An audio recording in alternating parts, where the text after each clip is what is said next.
The millionaire, in his relentless pursuit of power and control, made an impossible proposal. The cure of a man's paralysis in exchange for his daughter's life. What he didn't know was that this promise would change the fate of everyone around him.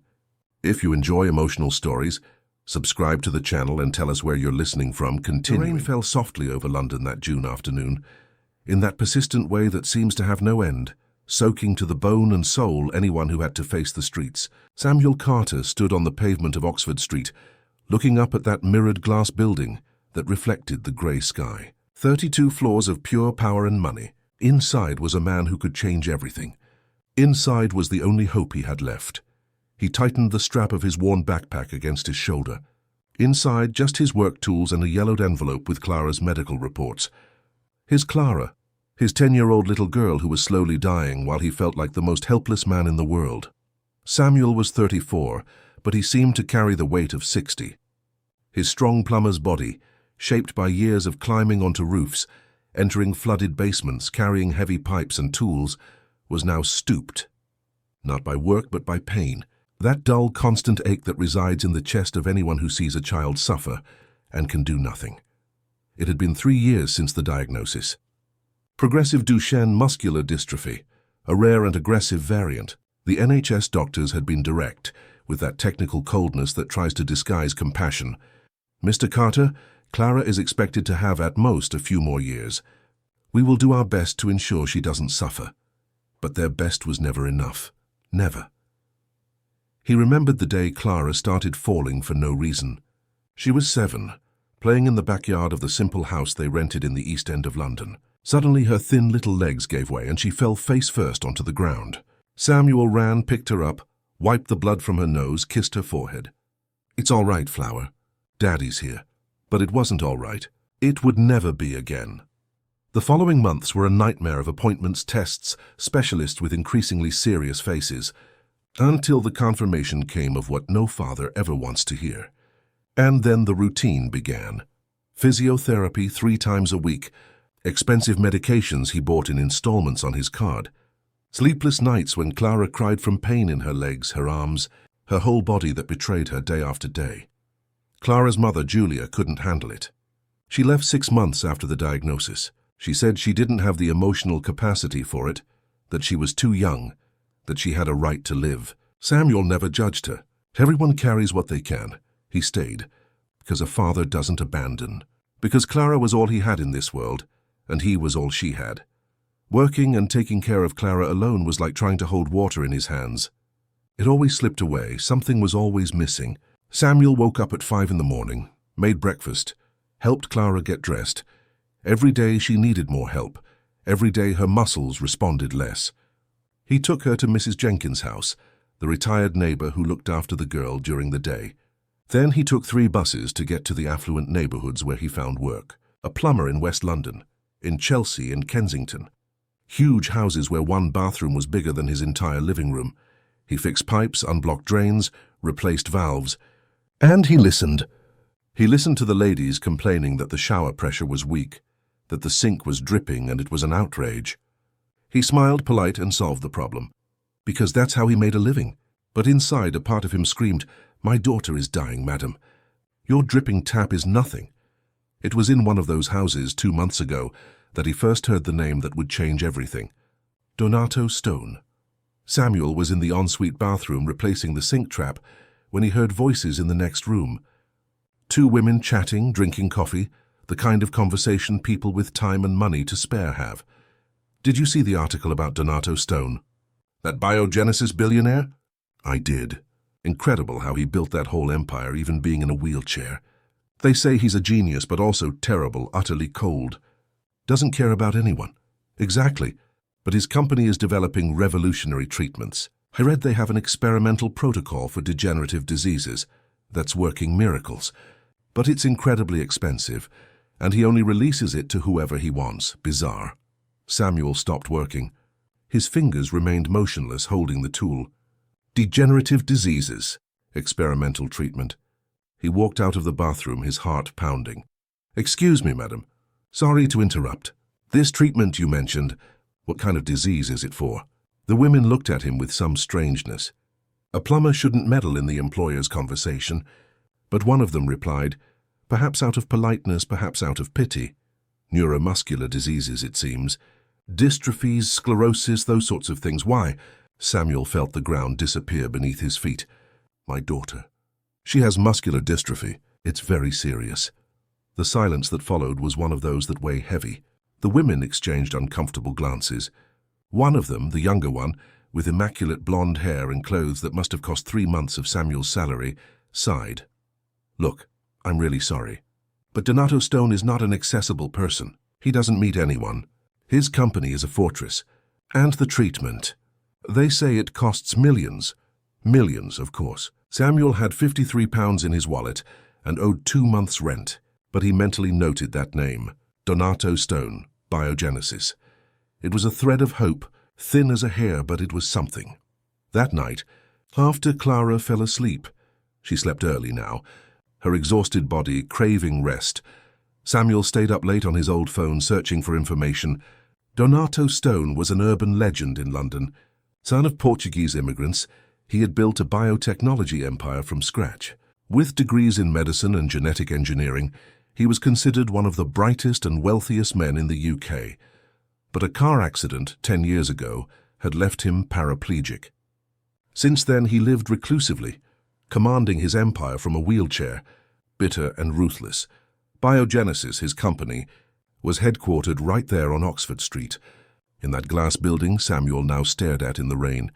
And it was there that miracles happened. Treatments that restored movement to people condemned to immobility, gene therapies that rewrote cellular destiny, experimental protocols that traditional medicine didn't even dream of. But everything was locked away, inaccessible, guarded like a treasure Donato refused to share with the world. Samuel spent weeks trying to find a way to reach him. He called the company, was blocked by the secretary. He sent emails, never answered. He tried to book an appointment at Biogenesis's private clinic. They said there were no openings, and that the treatment cost £3 million. £3 million. Samuel wouldn't see £3 million even if he worked 300 lifetimes.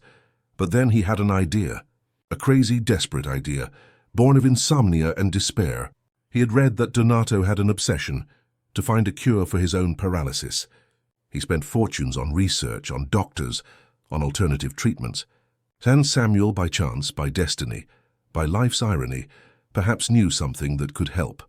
His grandfather, who had passed away 5 years ago, had been a healer in the Yorkshire Dales countryside. He wasn't a doctor, but he had that ancient knowledge passed down from generation to generation. He knew pressure points on the body, massage techniques that activated dormant nerves. Samuel had grown up watching the old man work miracles, people with chronic pain who improved, tremors that ceased, muscles that responded again. Nothing scientific, nothing proven, but it worked, and Samuel had learned. On childhood afternoons at the farm, his grandfather had taught him, "Samuel, my grandson, the body is a machine, but it's a living machine. Sometimes it just needs someone to remind it how to work." He taught him the points, the techniques, the secrets. At the time, Samuel thought it was folklore. But now, desperate, he thought, what if it worked on Donato? It was with this crazy idea that he wrote a letter. A handwritten letter, on letterhead paper he bought at the stationery shop, trying to look professional. He explained who he was, talked about Clara, talked about his skill, offered a deal. He would try to help Donato regain some movement, some sensation in his legs. In return, he only asked for the treatment for his daughter. He sent the letter by Royal Mail special delivery, addressed personally to Donato Stone. And he waited. 1 week, 2, 3, nothing. Clara got worse. The public hospital doctors called Samuel for a serious conversation. "Mr. Carter, we need to be honest. Clara is entering a critical phase. Her respiratory muscles are starting to be affected. If we don't perform a tracheostomy, she may not last beyond the next few months." Months, not years, months. Samuel left that meeting and cried in the hospital bathroom, crying like he hadn't cried since childhood. He cried for everything, for the injustice, for the helplessness, for his dying daughter, for the life that was so cruel to those without money. It was then that he decided to do the last thing left to him, go in person. Face to face, man to man, father to father, though Donato had no children. Human to human, and now he was there, standing on the pavement, looking at the building, drenched by the fine rain. He took a step, another. He pushed the revolving glass door and entered the immense lobby, all white marble and steel. Everything there screamed wealth. Even the air seemed purer. The security guard at the reception looked at him suspiciously. A wet man, in simple clothes with a worn backpack. He clearly didn't belong in that place. "Can I help you?" Samuel swallowed hard. "I need to speak with Dr. Donato Stone." The security guard almost laughed. "Do you have an appointment?" "No, but then it's not possible. Dr. Stone does not receive without an appointment. It's urgent. It's about my daughter. She's dying and—" "Sir, I'm very sorry, but I'm going to have to ask you to leave. If you wish, you can call the company number and try to make an appointment." Samuel felt anger rise like lava. "I've already tried. No one will talk to me. My daughter is dying, do you understand? She's 10 years old. 10 years old. And the cure is in here. I just need 5 minutes with him." The security guard spoke into his radio. In seconds, 2 other guards appeared. Big, intimidating. "Sir, I'm going to ask one last time. Please leave or we'll have to escort you out." It was then that a voice cut through the lobby. A female voice, firm, a little hoarse. "What's going on here?" Everyone turned. A woman was descending the marble staircase. She must have been about 40, her dark hair pulled back in an elegant bun, wearing a navy blue suit and high heels. She had the posture of someone in charge, someone respected, but her eyes, dark and deep, held something different. There was humanity in them. The security guard responded quickly. "Dr. Miller, this gentleman is insisting on speaking with Dr. Stone without an appointment. We've already asked him to leave." The woman looked at Samuel.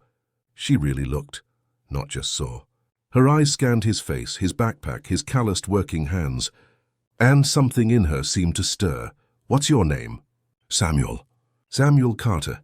And why do you want to speak with Dr. Stone?" Samuel felt a lump in his throat. But he was direct. "My daughter has muscular dystrophy. She's dying. I read that there's an experimental treatment here that can save her. I came to ask. I came to beg if necessary. I don't have money, but I can work, I can pay in installments for the rest of my life. I just need a chance." The woman was silent for a moment that seemed eternal. Then she sighed. "I'm Beatrice Miller, Medical Director of Biogenesis. Mr. Carter, I understand your desperation. We receive cases like this every day, but the experimental protocol we've developed is extremely expensive and is still in the testing phase. Dr. Stone is particular about who receives the treatment. So he chooses who lives and who dies. Based on what? The size of their bank account." The words came out harsh, laden with bitterness. Beatrice wasn't offended. She just nodded tiredly. "I know how that sounds. And I'm not saying I agree, but those are his rules. I'm truly sorry." She turned to leave. And that's when Samuel shouted, desperate, a last gamble. "I can help him. I can help Dr. Stone walk again." Beatrice stopped. She turned slowly. "How?" "My grandfather. He knew ancient techniques. For nerve activation. I know it sounds crazy, but it worked. I can try. I just need a chance. A chance for him, a chance for my daughter. Please." The security guards exchanged glances. This was ridiculous. But Beatrice remained serious, thoughtful. She had known Donato for 15 years. She knew about his obsession with walking again. She knew he had tried everything. Experimental surgeries, implants, stem cell therapies. Nothing had worked. And he was becoming more bitter, more withdrawn, more cruel. "Wait here," she finally said. She went up the stairs and disappeared. Samuel stood there, surrounded by the guards, trembling. He didn't know if from cold or nervousness. 15 minutes passed, 20, half an hour. He was about to give up when Beatrice reappeared at the top of the stairs. "Come up. He'll see you." Samuel couldn't believe it. He ran up, almost stumbling, following Beatrice through luxurious corridors, glass walls with views of London below, a human ant colony under the rain, until they reached a double door of solid wood. Beatrice stopped. She looked at Samuel with something that seemed like pity. A warning. He is not an easy person. Don't expect kindness. And she opened the door. The office was enormous. An entire glass wall overlooked Oxford Street. In the center, a massive rosewood desk. And behind it, in a sophisticated, black, imposing wheelchair like a throne, sat Donato Stone. He was younger than Samuel had imagined. He must have been about 45, with slicked-back greying hair, an unshaven beard, and grey eyes as cold as steel. He wore a white dress shirt, sleeves rolled up, and there was a presence about him that filled the room. Even seated, even immobile from the waist down, he exuded power, his eyes fixed on Samuel with an intensity that was frightening. "So you're the plumber," he said, his voice deep, laden with disdain. "The plumber who's going to cure me." Samuel felt his legs buckle, but he thought of Clara, in the hospital bed, the tubes, the medicines, the slipping time, and he found strength. "I'm a father, sir, a desperate father, and maybe I can help you, or maybe not. But at least let me try." Donato leaned forward, his fingers intertwined on the desk. A cruel smile played on his lips. "And if I say no? If I have the guards throw you out? What will you do?" Samuel felt tears burning in his eyes, but he didn't let them fall. "Then I'll go home, I'll hug my daughter, and I'll stay with her until the end. Because that's all I have left."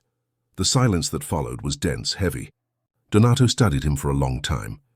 Then he leaned back in his chair and said, "Show me these miraculous techniques of yours." Samuel approached, his heart pounding so hard it felt like it would burst from his mouth. He knelt beside the chair and with trembling hands touched Donato's legs. They were the most tense 5 minutes of his life. Donato Stone's legs were like dead tree trunks beneath his immaculate dress trousers. Samuel could feel through the fabric. Atrophied muscles, cold flesh, suspended life. There was something profoundly disturbing about touching another man's body and feeling that there, in that part, no one was home anymore. As if the person ended at the waist and the rest was merely inert matter. Samuel closed his eyes and tried to remember the afternoons at his grandfather's farm, the smell of wet earth and medicinal herbs. "Samuel, my grandson, listen here. The human body is like a house. Sometimes the energy doesn't flow because there's a clogged pipe. It's not that there's no water. It's that it can't get through. You need to find where it's clogged and unclog it." The old man would laugh at his own comparison, but he was serious, and he showed the points. He taught the right pressure, the exact angle, the precise sequence. He started at the hip. Firm but not brutal fingers, searching for the points his grandfather called portals of life. It wasn't medical anatomy. It wasn't Western science. It was ancient knowledge passed from mouth to mouth, hand to hand, soul to soul. He pressed the point on the right side, where the hip bone meets the deep musculature. Nothing. He moved to the left, made small circles, gradually increasing the pressure. Donato watched him with that mixture of disbelief and disdain. Beatrice leaned against the wall, arms crossed, her face a mask of professional concern. She had known her boss long enough to know that this could end very badly. "This is ridiculous," Donato murmured, but he didn't tell Samuel to stop. There was something in the desperation of that kneeling man that intrigued him. Or perhaps it was just sadism, wanting to see how far a desperate father would go for his child. Samuel moved down his thighs, pressing specific points. Nothing. Donato's legs remained as dead as before. Sweat began to trickle down Samuel's forehead. He knew he had only a few minutes before Donato lost patience and threw him out. It had to work. It had to. That's when he remembered something his grandfather had once said. "Sometimes, Samuel, the blockage isn't where we think it is. You have to look where it hurts. Because pain is the body screaming, 'Look here, something's wrong here.'" "Mr. Stone," Samuel said, his voice hesitant, "do you feel pain anywhere? Like above the waist? In your back, neck, shoulders?" Donato frowned. "What does that have to do with anything? Just answer, please." "Constant pain, where?" For a moment, Donato looked like he was going to tell him to shut up. But then, perhaps out of morbid curiosity, perhaps something deeper, he replied, "Lower back always, since the accident, like a knife stuck in there. Doctors say it's normal, nerve compression, blah, blah, blah. Nothing helps." Samuel felt a light switch on. "May I?" Donato made an impatient gesture with his hand. "Go on, but when this doesn't work, and it won't work, you get out of here and never come back. Understood?" Samuel didn't answer. He just moved his hands to Donato's back, carefully palpating the lumbar region. He found the point. It was there, hard as stone, a knot of accumulated tension and trauma. 10 years of pain trapped in a single spot. He began to work on it, using the technique his grandfather called the awakening. It wasn't massage. It was deeper. It was like ringing a doorbell in the body and saying, "Hey, is anyone home?" "Wake up!" he pressed deeply. Donato let out a muffled cry. "What the hell are you doing? Stop." "Just one more minute," Samuel pleaded. "Just one more minute, please." Beatrice took a step forward, alarmed, but Donato raised his hand, telling her to stop. His teeth were clenched, his face red with pain. But he waited. Samuel worked the point, making precise movements, releasing the tension trapped there, and then he descended again to the legs, to the same points as before. But now it was different.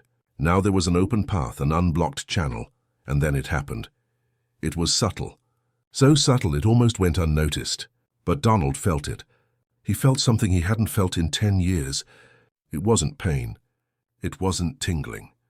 It was sensation, pure and simple, as if someone had flickered a dim light in a dark room. It was there. A muscle in his right thigh contracted, lightly, barely anything. But it contracted. Donald went pale.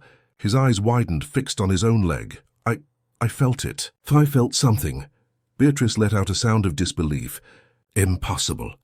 "Donald, I felt it, Beatrice. I'm not crazy." He looked at Samuel, and for the first time those cold eyes held something different. Fear, hope, confusion. "What did you do? What on earth did you do?" Samuel was trembling, his hands still on Donald's leg. I don't know exactly. I just did what my grandfather taught me.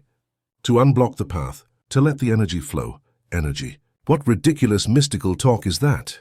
But Donald wasn't scoffing. He was scared and fascinated. Do it again. Do it again now. For the next half hour, Samuel worked on Donald's legs while Beatrice watched astonished, taking frenzied notes on her iPad.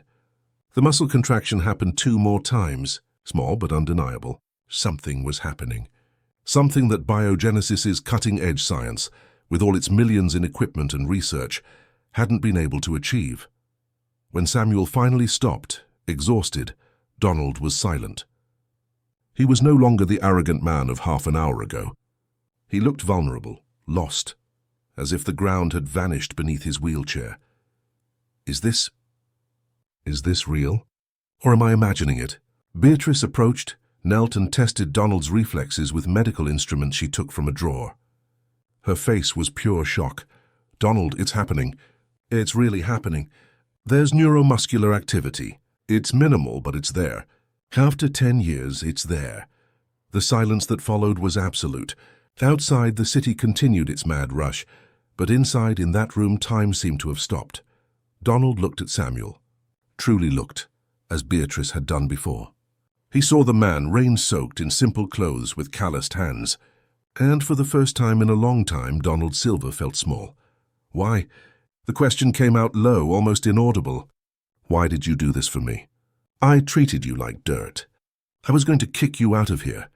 Samuel stood up, wiping his hands on his trousers. He was so tired he could barely stand. But he replied firmly, "Because my daughter needs you. And because no matter who you are or what you've done, no one deserves to live without hope. I know what that's like. I live like that every day." For the first time in 10 years, Donald Silver felt something break within him. A wall, an armor, something he had built brick by brick since the day of the accident, when he woke up in a hospital and discovered he would never walk again.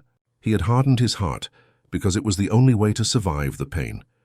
But now, before this humble man who had given him something all the money in the world couldn't buy, the armor was cracking. "Beatrice," he said, his voice strangely hoarse, "prepare everything. His daughter starts treatment tomorrow. Full protocol. My personal supervision." Samuel didn't move. He couldn't. The words took a moment to register in his brain. When they did, his legs gave out, and he fell to his knees right there in the middle of that luxurious office and cried. He cried as he had never cried in his life. He cried years of pain, of despair, of sleepless nights, of powerlessness. He cried for the hope that was finally returning. Beatrice approached, placed a hand on his shoulder. "We'll take care of her. I promise." Donald watched that man crying on his office floor, and something in him, something that had been dead for a long time, stirred. He didn't know what to call it. Perhaps it was compassion. Perhaps it was guilt. Perhaps it was just the recognition that for the first time in years, he wasn't completely alone in his suffering. "Samuel," he called. The man lifted his face, cheeks wet. "You're going to work with me. Directly with me. Every day. You continue with these techniques of yours on me, and I guarantee your daughter's treatment, full coverage, until she is cured. I don't know what to say. Don't say anything. Just come back tomorrow, 8 in the morning, and bring her medical reports, everything you have." Samuel stood up, staggering. He wanted to shake Donald's hand, but wasn't sure if he should. In the end, he just bowed his head reverently and left, following Beatrice. When the door closed, Donald was left alone in the office. Night had fallen over London, and the city glittered below, millions of lights, millions of lives. He looked at his legs. He tried to move them again. Nothing happened. But the memory of that contraction, that small spark of life, was etched in him. It was there. It was real. And for the first time in 10 years, Donald Silver cried. Samuel arrived home after 10 at night. The house in the East End was small, 2 rooms and a bathroom, but it was home. Mrs. Newser was dozing on the sofa, the TV on a soap opera. She woke up when she heard the door. "Oh, Samuel, boy, where were you?" "I was worried." "Sorry, Mrs. Newser. I had to sort out something important." "How is she?" "She slept early. Even ate properly. She's in her little room." Samuel paid the neighbour the agreed £100, money that hurt to take from his wallet, but which was essential. When he was alone, he went to Clara's room. The girl slept in the small bed, her frail body beneath the floral blanket. She had an angel's face, brown hair spread on the pillow, her thin arms across her chest.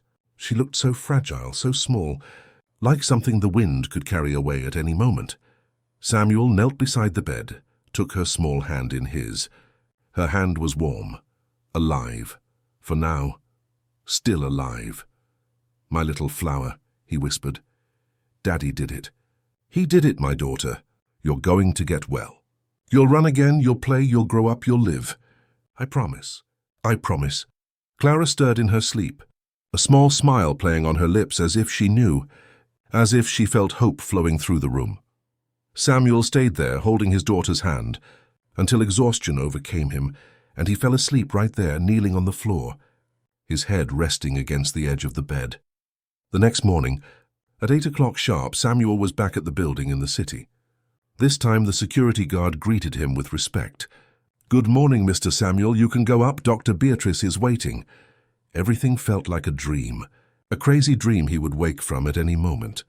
But when the elevator opened on the 20th floor and Beatrice greeted him with a genuine smile, he knew it was real. "Good morning, Samuel. Did you sleep well?" "Yes, I did, Doctor. I brought all of Clara's test results, everything I have." She took the yellowed folder, leafed through it quickly. Her face grew serious. "Her situation is indeed severe, but we have a protocol that has shown promising results in similar cases. Gene therapy combined with modified stem cells. It's complex, time-consuming, but it works. And how much will it cost? I know Mr. Donald said he would pay, but I need to know. I need to be sure I'm not deluding myself." Beatrice looked deep into his eyes. £3 million. That's the real cost of the full treatment, but you won't pay a penny, Samuel. Donald was categorical. "This is part of your agreement. 3 million. A fortune Samuel would never see in his life. And someone was going to spend that on Clara, on his little flower." He felt his legs give out again.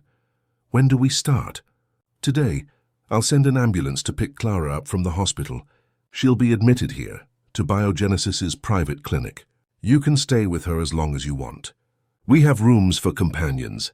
It was all so surreal, so impossible. Samuel wanted to believe, but he was afraid. Afraid to believe and then fall. Afraid it was too late. Afraid that even with all the technology in the world, Clara would still slip through his fingers. "She's going to get well, isn't she, Doctor? Tell me she's going to get well." Beatrice placed her hand on his arm, firm and comforting. "I'll do everything in my power, everything. But Samuel, I need to be honest. The treatment is promising, but it's not miraculous. It will take time, months, and there will be difficult moments. Your role is to be there for her, strong, positive. She will need you." "I will be. I always have been. I always will be. I know. I see that in you." They spent the morning taking care of bureaucracy, signing papers, authorizations. At 2 in the afternoon, Clara arrived, brought by an ambulance that looked more like a spaceship, fully equipped with state-of-the-art technology. She was awake. her little eyes wide with fear and curiosity. "Daddy? Where are we?" Samuel held her hand, squeezed it tight. "In a special place, my little flower. A place that will make you well, make you strong again." "Really? Will I be able to run again?" He swallowed the lump in his throat.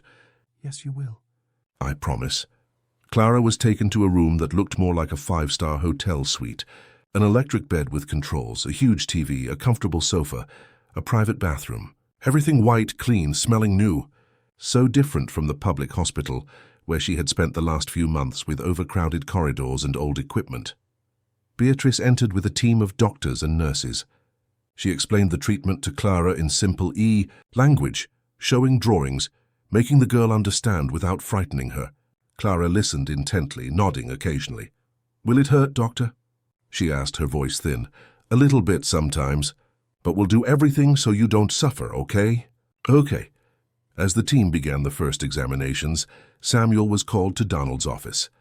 The billionaire was in the same spot as yesterday, behind the immense desk, but there was something different about him.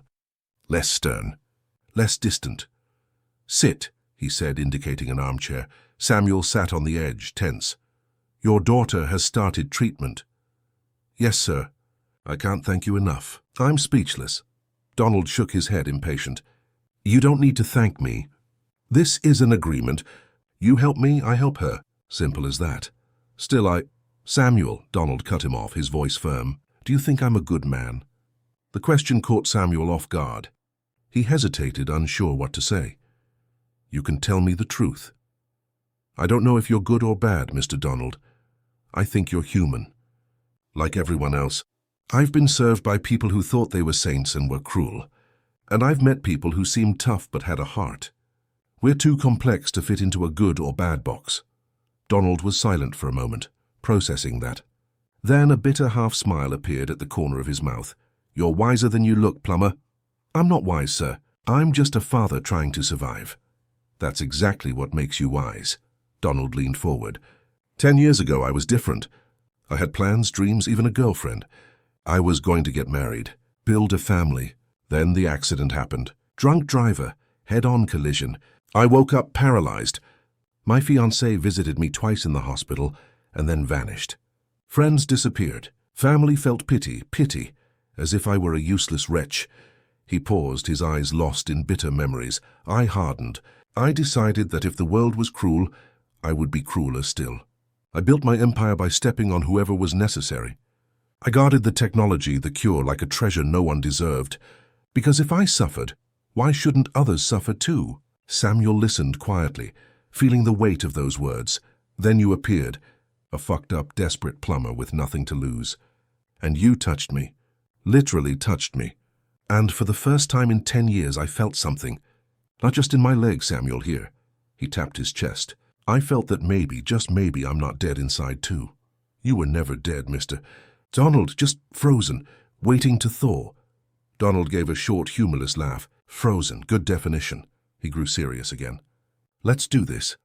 Every day after I finish my commitments, you come here. Work on me, these techniques of yours, and I will personally oversee Clara's case.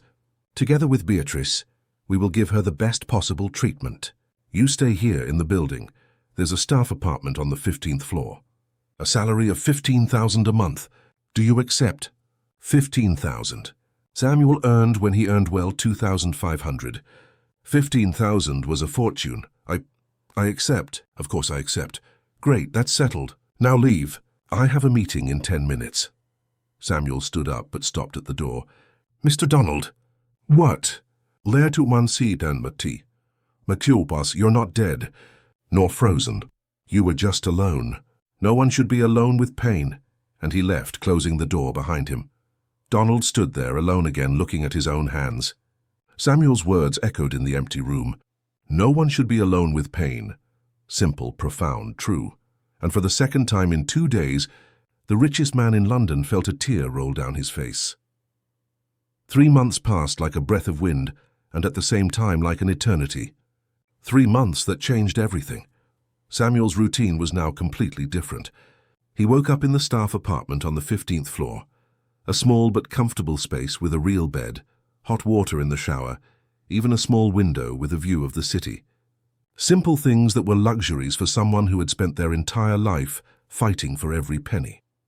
He went down to the 22nd floor, where Biogenesis's private clinic was located. He spent the morning with Clara, accompanying her therapy sessions, holding her tiny hand during injections, wiping away her tears when it hurt, singing lullabies when she was scared. The nurses already knew him by name, smiling when he passed. "Good morning, Mr. Samuel," and he would reply, still surprised that someone treated him with such respect. In the afternoon, after Clara had fallen asleep, the treatment was exhausting. It left her tired. Samuel went up to the 32nd floor where Donald's office was, and there for 2 hours he worked on that body which was slowly but surely awakening. In the beginning, Donald was tense, quiet, wary of hoping too much.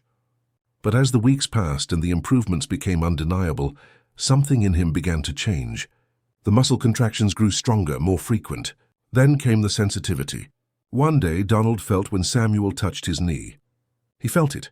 He didn't imagine it, didn't want to feel it. He truly felt it.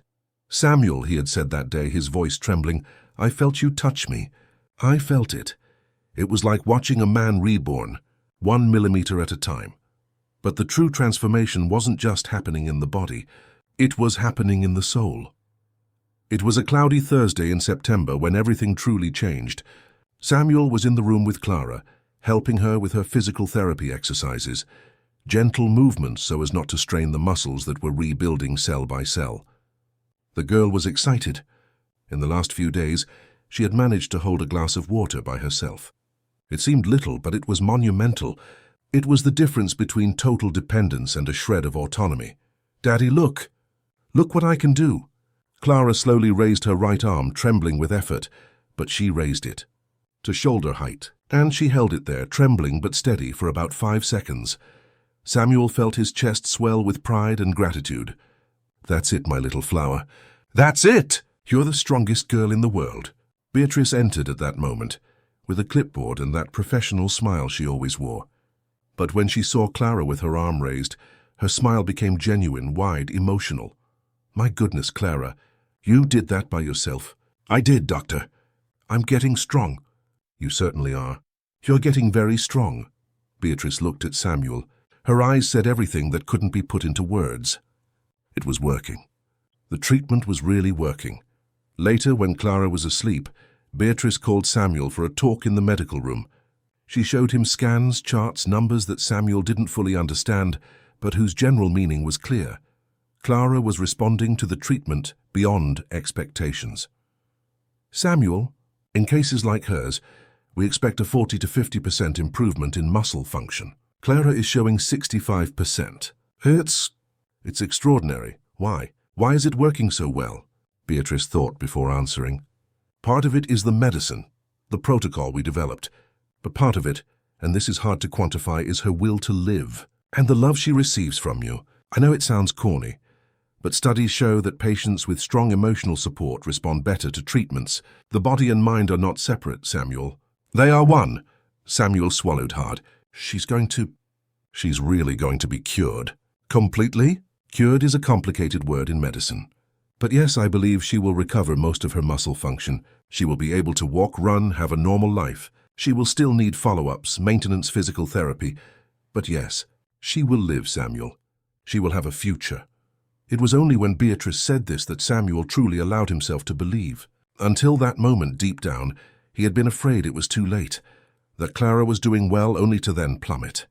But now, looking at that competent doctor, who had dedicated months of her life to caring for his daughter, he believed. Clara was going to live. She was going to grow up. She was going to have her 15th birthday. Her 18th, she was going to graduate. She was going to date. She was going to have children if she wanted. She was going to have a life, the life that had almost been stolen from her.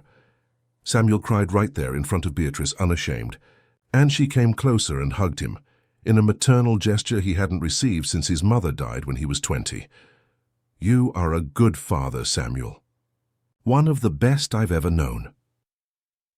That afternoon, when Samuel went up for his session with Donald, he was different, lighter, as if a huge weight had been lifted from his shoulders. Donald noticed immediately. Something happened. It wasn't a question. It was an observation. Clara's getting much better. The doctor said she's going to get well, really. Donald didn't answer immediately. He stared out the window at London below, that infinite human anthill. When he spoke, his voice was strange. You must be happy. I am. More than I can explain. It's good for someone to be happy in this shitty world. Samuel frowned. Something was wrong. Donald was different today. More bitter. More withdrawn. As if he had retreated back into the shell of arrogance he used as armor. Did something happen to you? Nothing that concerns you. Mr. Donald, Do your job, Samuel. That's what I pay you for. I'm not your friend. You don't need to worry about me. The words were harsh, cutting. Samuel remained silent, unsure what to say. He started working on Donald's legs, but the atmosphere was heavy, tense. After half an hour of sepulchral silence, Samuel couldn't take it anymore. Are you angry with me? No. Then why are you acting like this? Donald closed his eyes, his jaw clenched. Because I had a meeting today. With the doctors who treated me before you showed up. They saw my progress. They were impressed, asked 1,000 questions, wanted to know what new treatment I was undergoing. When I told them about you, about your grandfather's techniques, they laughed in my face, Samuel. They laughed. They said it was placebo, self-suggestion, that it had no scientific basis, that I was being tricked by a charlatan. And do you believe them? I don't know what to believe. I know I can feel my legs, that I can wiggle my toes, that yesterday I bent my knee by 2 inches. This isn't a bloody placebo, but they are doctors, scientists, PhDs in neurology. And you're a plumber who learned techniques from a country healer. How can this be working? Samuel understood. It wasn't anger. It was confusion. It was the clash between 2 worlds, rational, proven, Cartesian science and ancestral, empirical knowledge that didn't fit into graphs and double-blind studies. Donald, a man of science, was having his worldview shaken. Mr. Donald, my grandfather used to say one thing. Not everything that works can be explained, and not everything that can be explained works. He didn't know how to speak eloquently, but he was clever. Do you want me to stop? Do you want to go back to traditional doctors? Donald opened his eyes, and Samuel saw something in them. Fear. Fear of losing that progress, that rekindled hope. No, I don't want you to stop. Then why are you treating me badly? The question was direct, without beating around the bush. Donald was speechless for a moment. Then something in him gave way, and he said quietly, because I'm scared. Scared of hoping and then falling. Because I got used to not feeling anything, Samuel. It's easier not to feel. It doesn't hurt, but now I'm feeling again. And that's terrifying. Samuel pulled up a chair and sat in front of Donald, eye to eye. Mr. Donald, can I tell you something? Man to man? Go ahead. Fear is human. Everyone has it. I'm afraid every day. Afraid that Clara will get worse, that the treatment will stop working, that I'll wake up and this will all be a dream. But you know what I've learned in these years taking care of her? That we don't conquer fear. We carry fear. And we walk with it anyway. Because the alternative is to stand still. And standing still is dying before you die. Donald remained silent, absorbing those words. Then, for the first time since they met, he extended his hand. I'm sorry. For being rude. Samuel shook his hand. You're forgiven. And there, in that handshake, something cemented between them. It was no longer just a business arrangement. It was something bigger. It was respect. It was mutual understanding. It was perhaps the beginning of an improbable friendship between 2 men who, in normal circumstances, would never have crossed paths. The months continued to pass, and a routine was established. Samuel and Donald developed a comfortable dynamic. During sessions, they talked. At first about superficial things, football, the news, the chaotic London traffic. But little by little, the conversations grew deeper. Donald spoke of his humble childhood, the son of immigrants who barely spoke English, studying in public school, working since he was 12 to help at home. He told how he had been a scholarship student at a leading university, how he had struggled to graduate in medicine, then in genetic engineering, how he had built biogenesis from scratch, with a loan that took 10 years to repay. Do you know why I hoarded the treatment, Samuel? Why I charged exorbitant prices? Why? Because I remembered being poor, not having money for treatment when my father got sick. He died of cancer slowly, because we didn't have money for private chemotherapy. The NHS had a 6-month waiting list. He died in 3. And I swore that when I had power, when I had technology, I would do things differently. But then came the accident, the anger, the bitterness, and I became what I hated, someone who denies help to those in need. Samuel listened without judgment. You can change that. There's still time. Maybe, but it's not simple. There are shareholders, a board of directors, 1,000 interests involved. But you're in charge of the company, aren't you? Technically, yes. Then you can decide. Difficulty isn't impossibility. Donald looked at that simple man who possessed wisdom that didn't come from books, but from a life lived in hardship. And he thought, when did I lose that simplicity? When did complicating things become an excuse not to do what was right? In the 5th month of treatment, the event that would change everything definitively occurred. Clara was in physical therapy, doing leg exercises. She could already stand with support and hold her own weight for a few seconds, but she still couldn't walk alone. That day, the physical therapist was positioning the supports when Clara suddenly took a step.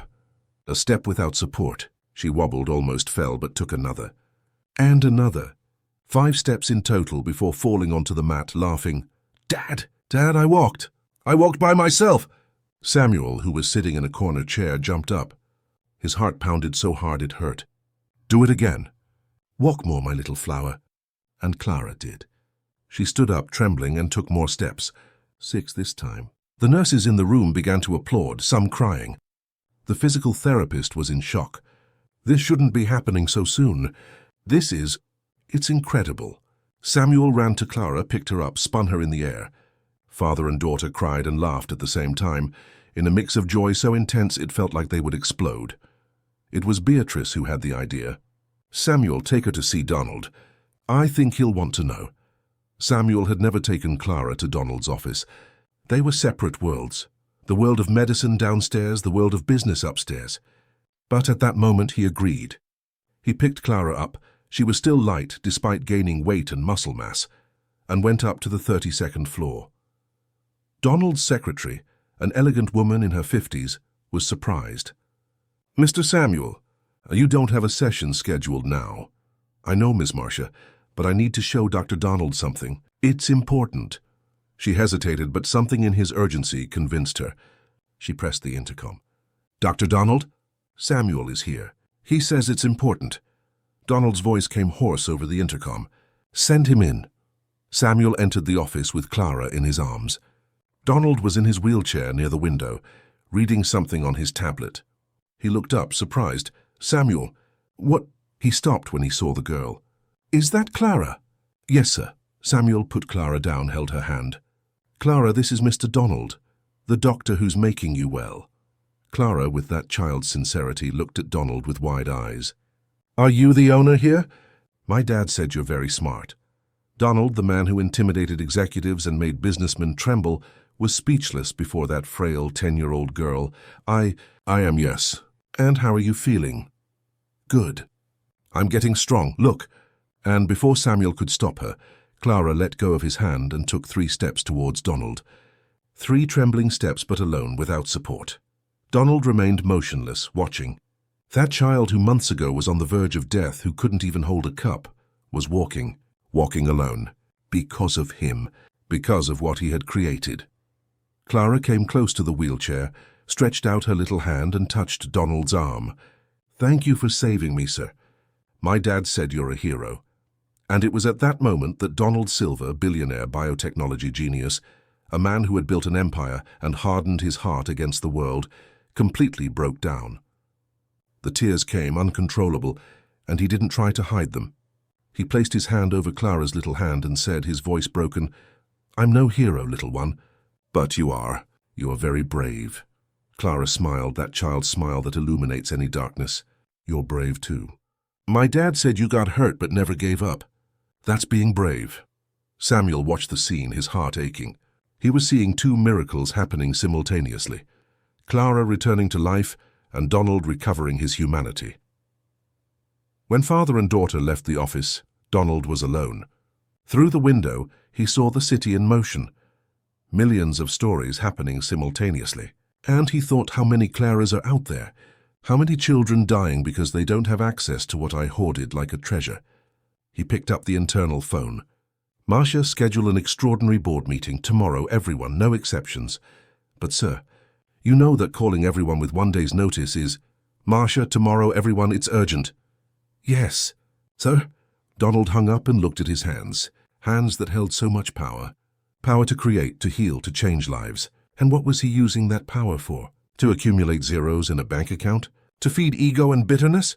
No, not anymore. That night, Donald worked late, preparing a presentation. Numbers, projections, plans. The next day, before a room full of surprised executives, he announced, starting today, Biogenesis will launch a social access program for our experimental treatments. We will allocate 40% of our capacity to serve cases without financial means. NHS patients, low-income families. We will save lives, not just bank accounts. The board erupted in protests. This will affect our profit margin. Shareholders will freak out. It's economically unviable. Donald raised his hand, silencing everyone. And for the first time in years, he stood up. Well, he tried to. He braced his hands on the arms of the chair and with immense effort put weight on his legs. They trembled, but they held. He stood for 3 seconds before sitting back down, exhausted. The room fell into absolute silence. You've just seen something I thought was impossible. Me standing, for the first time in 10 years. Do you know how this happened? Because of a plumber, a simple man who taught me more about medicine and humanity than all the PhDs I've ever hired. He saved me because I saved his daughter. It was a fair exchange, and that's what we're going to do. We're going to exchange our technology for the dignity of these people. Anyone who disagrees can resign. He'll sign it today. No one resigned. Some because they believed, others out of fear of losing their jobs. But it didn't matter. What mattered was that it was decided. Biogenesis was going to change, and Donald Silver finally was becoming the man he always wanted to be. 1 year.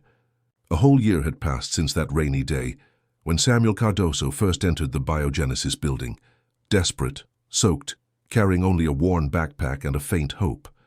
It felt like a lifetime. It felt like yesterday. It was now October, the month of flowers, the month of children, and London felt different that Saturday morning. The sun shone brightly, a rare sight in that always rushed, always grey city. But that day, even the sky seemed to be celebrating. In Hyde Park, near the lake, a small crowd gathered. There weren't many people, perhaps 50, 60, but each one carried a story. Stories of pain transformed into hope. Stories of miracles built brick by brick, day after day, with science, dedication, and above all, love. It was the official inauguration day of the Biogenesis Clara Universal Access Program. Yes, it had been named after her. It had been Donald's idea, and Samuel had cried when he found out. Your daughter taught me how to be human again, Donald had said. It's only fair that she baptizes this new beginning. Samuel stood near the small stage set up for the event, adjusting his tie for the 10th time. He wasn't used to suits. The outfit was new, bought especially for that day, but it felt like it didn't fit right, as if it belonged to someone else. But Beatrice had insisted, Samuel, you're going to go up on that stage and tell your story. People need to see you, they need to hear you. You are an essential part of all this. Beside him, Clara was radiant. A light blue dress, hair tied back with a flower tiara, new ballet flats she had insisted on choosing herself.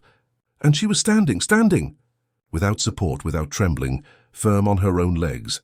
11 years old now, taller, stronger, with that sparkle in her eyes of someone who had returned from the edge of the abyss and discovered that life is too precious to be wasted. Dad, stop fiddling with your tie. It's fine. Are you sure, little flower? I think it's crooked. It's perfect. And you're perfect too. You'll speak beautifully up there, I know. Samuel smiled, nervous. He really was going to have to speak. In front of dozens of people, some of them journalists, TV cameras. He a plumber from the East End who had barely finished high school. But Beatrice was right. He needed to tell his story. Because it was the story of thousands of parents who at that exact moment were in the same position he had been a year ago, desperate, hopeless, needing a miracle. Mr. Samuel? He turned. It was one of the mothers from the program. She was in her early 30s, her face tired but hopeful, holding the hand of an 8-year-old boy using an orthopedic cane. I just wanted to thank you. My son Michael started treatment last month. He's already walking better. The doctor said that in 6 months he won't need the cane anymore. Her eyes welled up with tears. We had no money. I'm a cleaner. His father left when he found out about the diagnosis. If it weren't for this program, my son would... She couldn't finish. Samuel placed a hand on her shoulder in solidarity. I know. I went through that. But now he's going to get well. And you're a warrior, Mother. Never forget that. She nodded, emotional, and walked away, leading her son by the hand. Samuel watched, his heart heavy. How many stories like this existed? How many more would there be? But now, at least, there was a place where these people could seek help. There was hope. A movement in the corner of the stage caught his attention. Donald was arriving, but he wasn't in his wheelchair. He was walking. Yes, with crutches, each step slow and laborious, but walking. On his own. On his own legs. Samuel felt a huge smile spread across his face. 3 months ago, Donald had taken his first steps, 5 yards with a walker. He had cried so much that day that his eyes were swollen for 2 days. And since then, it had been intensive physical therapy, exercises, pain, sweat, tears. But constant progress. Each week a little stronger. A little firmer. Today he was going to walk to the stage. Without help, he was going to walk in front of everyone. And he was going to show that miracles were not the work of gods or magic. They were the work of science, dedication, and faith. Faith in oneself, faith in others, faith in the human capacity to reinvent oneself. Donald approached Samuel. He was sweating. The physical effort was immense, but his face was calm. Happy even. Ready for your debut as a speaker? He asked, a smile playing at the corner of his mouth. Not ready, but I'll do it anyway. That's the spirit. Courage isn't not being afraid. It's being afraid and doing it anyway. Clara let go of her father's hand and ran to Donald, hugging him around the waist. He almost lost his balance, but steadied himself on his crutches. With one hand, he ruffled her hair. And you, young lady? Excited? Very. I'm going to meet all the children in the program. Dr. Beatrice said there are 18 now. 18 who are getting well, Uncle Donald. Uncle Donald. Samuel didn't know when Clara had started calling him that, but it had stuck. And Donald had never corrected her. On the contrary, he seemed to like it. He seemed finally to be part of a family. Beatrice appeared, elegant in a white pantsuit, hair loose, impeccable makeup. She was radiant, too.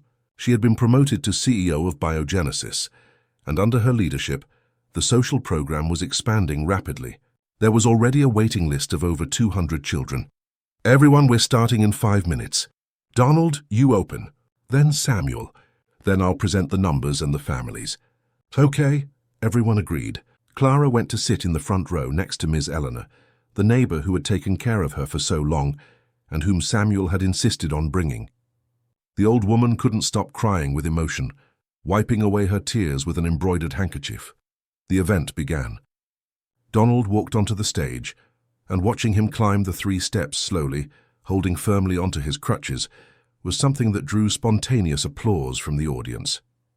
He reached the microphone, took a deep breath, and began to speak.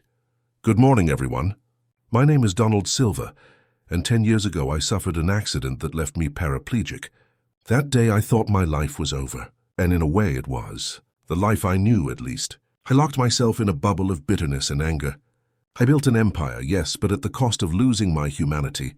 I had the ability to save lives, to cure diseases, but I guarded that ability like a selfish treasure. Because if I suffered, why shouldn't others suffer too? He paused, his eyes sweeping the audience. Until one day a desperate man walked into my office. A plumber named Samuel Cardoso, who had a dying daughter and was willing to do anything to save her. He made me a proposal. He would help me walk again and I would provide the treatment for his daughter. I accepted out of curiosity. Out of arrogance, perhaps. I thought it wouldn't work, that it would just be another frustrated attempt. Donald looked at Samuel, who stood at the side of the stage, red with embarrassment at being the center of attention. But it worked. Not just physically. Samuel not only helped me regain movement in my legs, he helped me regain something I thought I had lost forever, my soul. He taught me with his simplicity and his wisdom that healing isn't just about fixing bodies. It's about fixing hearts. It's about recognizing our shared humanity. Donald's voice was emotional now, but he continued, firm. His daughter, Clara, is here today. A year ago, she was dying of a rare muscular dystrophy. Today, she runs, plays, lives. And she is not an isolated case. Today, 18 children are receiving treatment through the Clara program. 18 families who, like Samuel, had no resources but had hope. And we will expand. We will reach 100 children by the end of the year. 1,000 next year. Because that is our mission now. Not to accumulate profit, to accumulate saved lives. The applause was deafening. Donald waved, trying to control his emotion, and signaled for Samuel to come up. The plumber ascended the steps as if he were walking to the gallows. He reached the microphone, his heart pounding so hard it felt like it would burst from his chest. He looked at the audience. So many faces, so many expectations. What could he, a simple man, say that would make a difference? But then he saw Clara in the front row, smiling, giving him a thumbs up with her little finger. And he remembered why he was there. I don't know how to speak eloquently like... Dr. Donato, he began, his voice trembling. I didn't study at university. I don't have a diploma on the wall. I'm a plumber. I spend my days fixing pipes, unclogging drains, solving problems no one sees but that are important. And that's what I tried to do with Dr. Donato. Fix something that was clogged. Let life flow again. Some people chuckled softly, but it was a sympathetic laugh. A year ago, I was a desperate man. My daughter was dying and I had nothing. No money, no hope, no future. I came here as a last-ditch effort, and I found a man who was also desperate, but in a different way. He had everything, money, power, knowledge, but he didn't have what I had, love, purpose, a reason to go on. Samuel wiped away a tear that was falling. We helped each other. I gave him hope, and he gave my daughter life. But in the process, we discovered something important, that no one can do it alone. We need each other. The rich need the poor need the rich, the sick need doctors, and doctors need the sick because otherwise, what good is knowledge? We are all connected, and when we forget that, everyone loses. He looked at Donato, who stood beside him, leaning on his crutches. Dr. Donato is a good man. He always was. He had just forgotten. And sometimes we forget. We forget to look around, to see the suffering of others, to reach out. But it's not too late. It's never too late to start over. To be better, to make a difference. Samuel took a deep breath, his voice firmer now. So I want to thank you. Thank Dr. Donato for saving my daughter. Thank Dr. Beatrice and the entire team who cared for her with such tenderness. Thank every person here who believes that everyone deserves a chance to live. And I want to tell the families who are just starting now, don't give up. There are bad days, there are moments of fear, but don't give up, because miracles exist, and sometimes we ourselves are the miracle. When we open up, when we trust, when we love. Thank you. He stepped down from the stage amidst a standing ovation. People were on their feet, applauding, many crying. Clara ran to him and hugged him tightly. Donato, still on stage, clapped with one hand, the other holding his crutch, his eyes shining with pride. The rest of the event passed in a blur. Beatrice presented numbers, graphs, projections. Other families came up to tell their stories. A 7-year-old girl played the piano, something she couldn't do 6 months ago. A 15-year-old boy, who was losing his sight due to a degenerative disease, told how the treatment was reversing his condition. Story after story of rebuilt hope. At the end, everyone was invited to a luncheon in the adjacent garden. There were tables with simple but abundant food, live music, children running and playing. It was a party, a celebration of life. Samuel sat at a table with Clara, Mrs. Nelson, Beatrice, and some of the medical team. He observed everything with that mix of disbelief and gratitude. How had he gotten here? How had his life changed so much in such a short time? Donato approached, walking slowly but alone, without his crutches now. He had left them leaning against a nearby tree. Every day he grew stronger. Soon he wouldn't need them at all. May I sit? Yes, of course, doctor. Sit here. Samuel pulled out a chair. Donato sat down with a sigh of relief. Walking was still tiring, but it was a good kind of tiredness, the kind that comes from building something, from making progress. Beautiful speech, Samuel. You spoke from the heart. It's the only way I know how to speak. They sat in silence for a moment, watching Clara play with the other children, running, laughing, alive. so intensely alive. Samuel, I wanted to tell you something. Go on. Next month, we're opening 3 more program units. 1 in Washington, D.C., 1 in New York City, 1 in Miami. And I need someone to coordinate the expansion, someone who understands what these families go through, someone who has experienced it firsthand. Samuel looked at him, confused. Are you offering me a job? Eveliki. I'm offering you a mission. Director of Humanitarian Relations for Biogenesis. A salary of $40,000 a month. You'll travel, meet families, ensure everyone is treated with dignity. You'll be the bridge between medicine and real life. Do you accept? So $40,000. Samuel had earned $2,500 his entire life. $40,000 was a dream, but more than the money, it was what it represented. It was a chance to help other people as he had been helped. It was transforming his pain into purpose. I accept, but with one condition. What's that? We continue our sessions. I'll keep working on you until you run a marathon. Donato laughed, a genuine, light-hearted laugh that echoed through the garden. A marathon is an exaggeration, but I'll accept a little jog in the park. It's a deal then. They shook hands, but this time Donato pulled Samuel into a hug, a real tight hug from someone who recognized a brother in the other. Thank you, Samuel, for everything, for saving me. We saved each other, Doctor. It was teamwork. When they separated, both had tears in their eyes, but they were good tears. Tears from someone who had cried so much from pain that they now cried from joy, and discovered there was beauty even in that. 3 years later, Biogenesis had become a global benchmark in the treatment of degenerative diseases. The Clara program was present in all states across the nation and was beginning to expand to other countries in North America. Thousands of children had been treated. Thousands of families had regained hope. Donato Silva walked without crutches. He ran 3 times a week in Central Park. He had met a volunteer doctor from the program, Annabelle, and the two were dating. He smiled more. He laughed more. He lived more. Samuel Cardoso was respected throughout the healthcare sector as the man who had humanized cutting-edge medicine. He gave lectures, participated in conferences, always with his characteristic simplicity. He had become the voice for families no one listened to, and he listened to all of them. And Clara was 14 now. She studied at a good private school, paid for by Biogenesis. She wanted to be a doctor. Not just any doctor. She wanted to work with degenerative diseases to help other children as she had been helped. I'll continue Uncle Donato's work, she would say, with that determination that made her father swell with pride. One December afternoon, Samuel and Donato were sitting on a bench in Central Park after a light jog. The sun was setting, painting the sky orange and pink. The city breathed around them, alive, chaotic, yet beautiful in its own way. Do you think we made a difference? Samuel asked suddenly. I think so. Why do you ask? I don't know. Sometimes I think it's such a small thing. We've helped a few hundred families, but there are millions suffering out there. Donato became thoughtful. Then he recounted, Do you know the story of the boy on the beach? There were thousands of starfish stranded on the sand, dying in the sun.